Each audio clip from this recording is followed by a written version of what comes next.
नेपाल में हो रहे लगातार विरोध प्रदर्शन या फिर कह सकते जो पब्लिक जो है वो सड़क पर उतर गए हैं, उसका मूल कारण क्या है? क्या ये सोशल मीडिया, फेसबुक, ट्विटर और यूट्यूब को बैन को लेकर के विरोध प्रदर्शन है या फिर कुछ और ही सच्चाई है?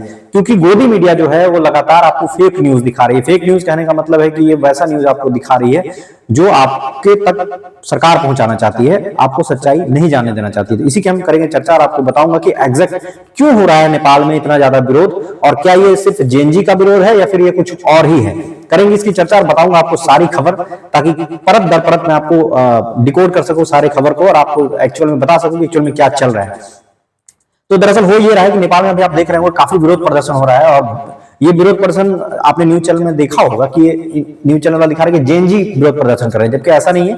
नेपाल के वो सारे लोग, चाहे वो छात्र हैं चाहे वो युवा हैं, वो सारे लोग सड़क पे उतर गए हैं और वो इस बात को लेकर के विरोध कर रहे हैं कि नेपाल में जो सरकार है वो करप्ट है, यानी कि भ्रष्टाचार में संलिप्त है। और साथ ही साथ नेपाल की जो सरकार है, मतलब ओली की जो सरकार है, वो नेपोटिज्म को मतलब बढ़ावा दे रही है। नेपोटिज्म मतलब वो आपको पता ही होगा, परिवारवाद, मतलब एक ही परिवार के सारे लोग मंत्री हैं, एक ही परिवार के सारे लोग मतलब प्रशासन शासन में बैठे हुए हैं। तो इस बात का विरोध हो रहा है। हाँ, ये भी सच है कि इसी विरोध प्रदर्शन में एक सोशल मीडिया का भी एड ऑन है, क्योंकि सरकार ने अचानक से सोशल मीडिया को बैन कर दिया वहां पे। कुछ ये तर्क दे करके कि सोशल मीडिया जो वहां पे चल रही है वो प्रॉपर टैक्स नहीं दे रही है। लेकिन सरकार को ये तो इनिशियल में करना चाहिए था ना, जब सोशल मीडिया आपके कंट्री में जब वो शुरू हुआ, आपको उसी समय चेक जांच करना चाहिए था। अब लोगों को उसकी लग गई है आदत, लोगों को उसकी लग गई है लत, और कितने लोग तो सोशल मीडिया से अपना बिजनेस भी करते हैं। तो उनको ऑल ऑफ सडन आप ऐसे बिजनेस तो ठप नहीं करा सकते। कितने लोगों की रोजी रोटी चलती है, कितने लोग सोशल मीडिया की वजह से स्टार बन गए, सुपर स्टार बन गए, कितने लोग आगे बढ़ गए। तो उनको आप अचानक से ऐसे खींच तो नहीं सकते उनका, मतलब पैरों तले जमीन खिसकने वाली बात हो गई कि कोई तुरंत स्टार से सड़क पे आ जाएगा जो रईसी की जिंदगी जी रहा है, क्योंकि कहीं ना कहीं एक रोजगार भी देता है सोशल मीडिया। हाँ, इस पे लगाम लगाना जरूरी है, लेकिन उसका एक तौर तरीका होना चाहिए। पहले आपको पब्लिक को ये मैसेज देना होगा, संदेश देना होगा कि एक समय सीमा तय करनी होगी, तब आप बंद कर सकते हो। ऑल ऑफ सडन नहीं बंद कर सकते आप। और मैं आपको बता दूं कि ये जो भी विरोध प्रदर्शन आप देख रहे हैं, या फिर न्यूज चैनल में आपने देखा होगा कि लगातार बोल रहे हैं कि जेएनजी का विरोध प्रदर्शन है, जेएनजी का विरोध प्रदर्शन है, वो इसलिए क्योंकि सोशल मीडिया को बैन कर दिया गया सरकार में, जबकि ऐसा नहीं है। विरोध प्रदर्शन के शुरू होते ही कुछ ही घंटों बाद सोशल मीडिया पे जो सख्त नियम लगाई गई थी कि सोशल मीडिया को बैन कर दिया जाएगा, वो नियम को वापस ले लिया गया है। यानी कि सोशल मीडिया बैन जो है वो रिमूव हो गई है। अब कोई भी सोशल मीडिया बैन नहीं है नेपाल में, लेकिन फिर भी अभी विरोध प्रदर्शन चल रही है। और वहां के लोग जो है, वहां का जनता है, वहां के छात्र है, वहां के जो युवा है, वो लगातार इस बात की मांग कर रहे हैं कि सरकार को बदलो, सरकार को हटाओ। और साथ ही साथ वो लगातार ओली जो हैं, जो वहां के प्रधानमंत्री हैं, उनके पीछे पड़े हुए हैं। वो किसी भी तरीके से उन तक पहुंचना चाहते हैं, विरोध प्रदर्शन दर्ज करना चाहते हैं, और कुछ लोग तो हिंसक भी हो गए हैं। वो कहीं ना कहीं उनको नुकसान भी पहुंचाना चाहते हैं।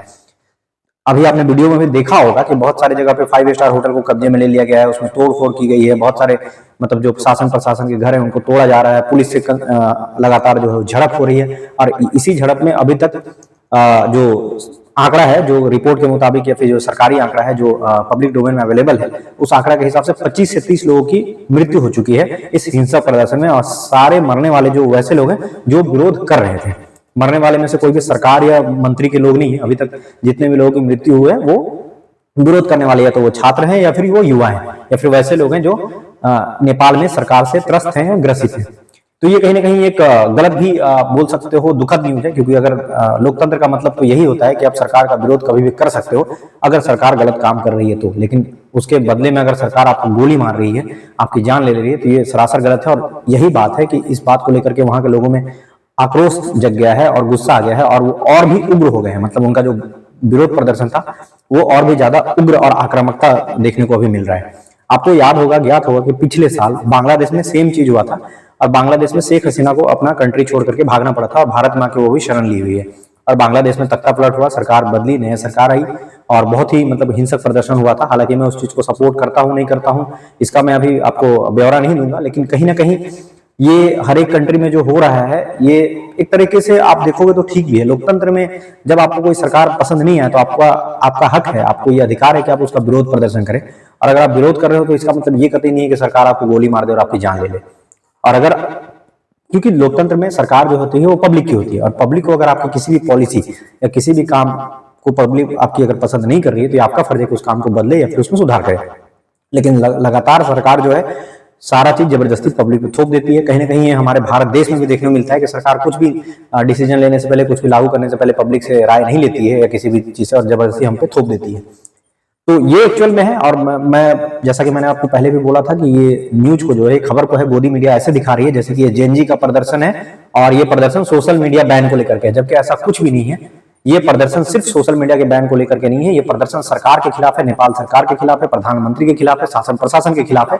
और ये प्रदर्शन सिर्फ जेएनजी का नहीं है, ये प्रदर्शन युवा, छात्र का, बेरोजगार लोगों का और वैसे लोग जो सरकार के काम से खुश नहीं, उन लोगों का प्रदर्शन है। ये प्रदर्शन कहीं ना कहीं जायज भी है मेरे हिसाब से।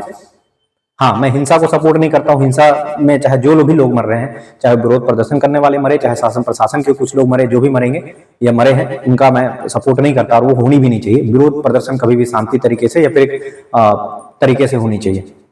ये थी सच्चाई। और मैं आपको बता दूं कि गोदी मीडिया का आदत है यह हमेशा फेक न्यूज दिखाने का।